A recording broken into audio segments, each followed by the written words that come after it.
राज्य में, पूरे देश से और विशेष तौर पर हर बिहारी से बात करना चाहता हूं। आप लोगों से निवेदन है, हर बिहारी तक आप मेरी आवाज पहुंचाइए। मैं चाहता हूं कि मेरी आवाज उन तक पहुंचे और ये संदेश वो सुने। आप भी सुनिए। क्यों ये बात कह रहा हूं? आपको पता है बिहार क्या है? बिहार भारत का वो राज्य है जो अपने ज्ञान के भंडार के लिए जाना जाता है।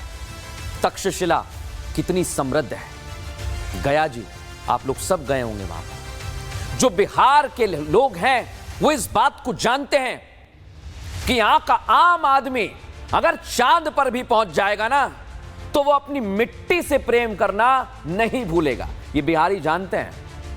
और कई अधिकारी कामगार देश के अलग अलग हिस्सों में, राज्यों में सेवा दे रहे हैं राष्ट्र सर्वोपरि के लिए। उनके मन में सभी राज्यों के जहां जहां वो जाते हैं सबके लिए एक भाव है।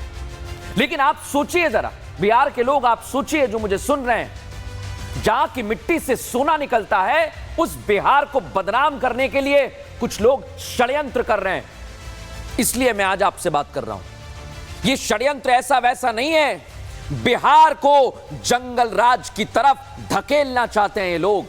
इसलिए आज आपसे बात कर रहा हूं। अगर आप बिहारी हैं या बिहार से हैं, आपके दिल में बिहार बसता है, तो बताइए जरा मुझे एक बात, क्या आप ऐसा होने देंगे? नहीं होने देंगे, मैं जानता हूं। क्या आप चाहेंगे कि आपके राज्य का नाम खराब हो? नहीं चाहेंगे, बिल्कुल भी नहीं चाहेंगे। कोई बिहारी ऐसा नहीं होने देगा। तो फिर सवाल यह कि आखिर ये लोग कौन हैं जो बिहार का नाम खराब कर रहे हैं, जो सड़कों पर बंदूक लेकर आ जाते हैं, कहीं भी कभी भी गोली चला देते हैं? कौन लोग हैं ये लोग?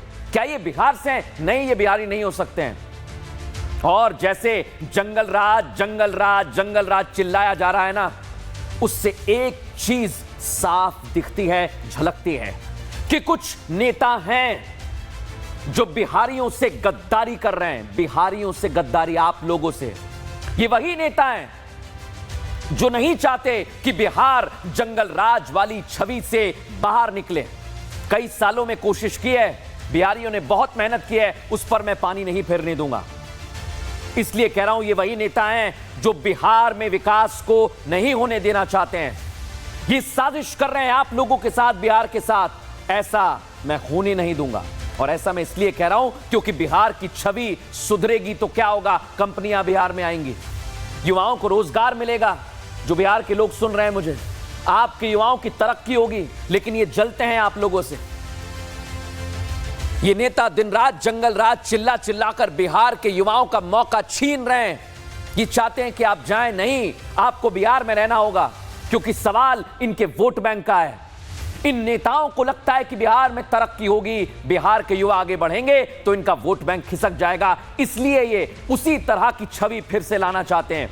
वोट बैंक बचाने के लिए साजिश कर रहे हैं आप लोगों के साथ। इस संदेश को पहुंचाइए, क्योंकि बिहार की छवि दांव पर लगाई गई है। और मैं हर बिहारी से कहूंगा कि आप लोगों को इन नेताओं के सामने खड़ा होना होगा, क्योंकि आप ही हैं जो रोक सकते हैं इन्हें। क्योंकि जब बिहार आगे बढ़ेगा तभी राष्ट्र आगे बढ़ेगा, तभी देश की तरक्की होगी, बिहार की तरक्की होगी और हमारा राष्ट्र सर्वोपरि होगा। लेकिन कैसे ये साजिश कर रहे हैं, इसको देखिए जरा।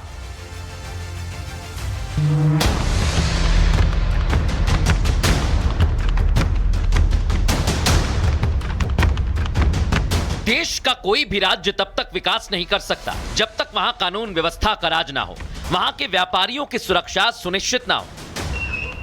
आज बिहार इसलिए पिछड़ा हुआ है क्योंकि वहां हत्या, रंगदारी और किडनैपिंग जैसी घटनाएं आम बात है। हाल ही में पटना में कारोबारी गोपाल खेमका की गोली मारकर हत्या कर दी गई। इस घटना के बाद से बिहार में फिर जंगल राज को लेकर सवाल उठ रहे हैं। सरकार और पुलिस प्रशासन को कटघरे में खड़ा किया जा रहा है, लेकिन पुलिस ने इस मामले में अब बड़ी कार्रवाई की है। गोपाल खेमका की मर्डर में शामिल आरोपी विकास उर्फ राजा को पुलिस ने एनकाउंटर में ढेर कर दिया। आरोप है कि विकास ने ही हत्यारों को हथियार मुहैया कराए थे।